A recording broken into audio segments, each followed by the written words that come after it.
introduce yourself? My name is Crisel Barret from Imuhong, Bagao, Cagayan. 24 years old, I'm single. I'm finished 2 years course. This is hotel and restaurant manager. Describe your family. What is the name of your father and mother, including their age? My father's name is Francisco Barret, 57 years old. And my mother's name is Lorna Barret, 47 years old. Okay. How many brothers and sisters do you have? We have 2 brothers, 26 years old and 28 years old. Do you have a work experience in abroad?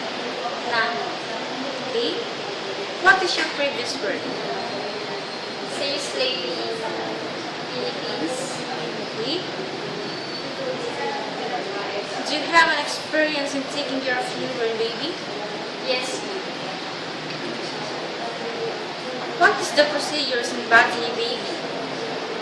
The procedure of bathing baby. First, check, prepare all his things and take soap, towel, and water by using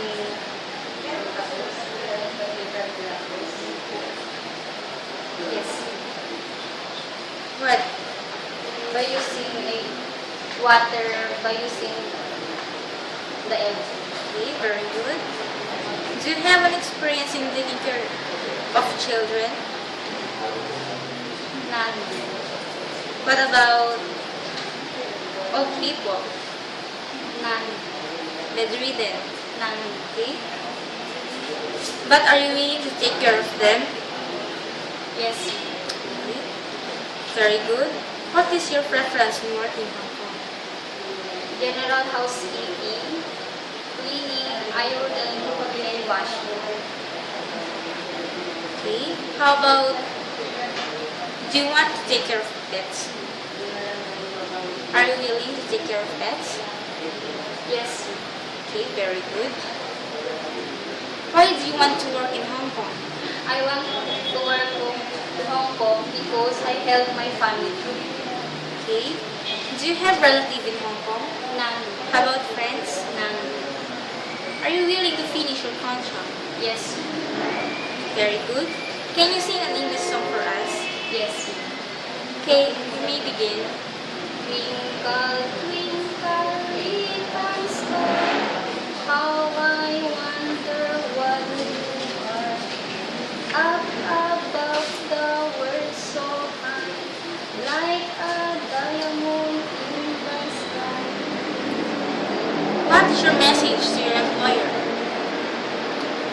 I'm selecting. I do my best to learn all things and work. And I do my duties and responsibilities in my employer. Thank you. Okay, thank you. Have a great day.